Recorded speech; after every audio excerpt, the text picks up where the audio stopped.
Kain po tayo. Friends of the best. Uy, maglagay kayo ng barya dyan.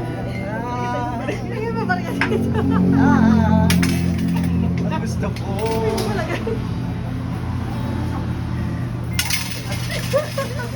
Salamat po. Talaga.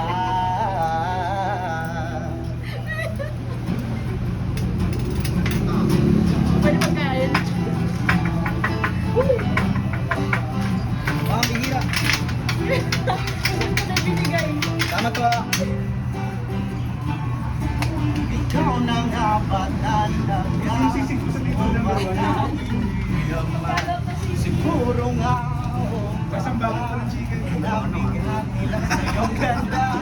Ikaw yung tipo ng mga tinatanang katulad mo. Pasulat na lang po yung request. Pagsilang tulad mo.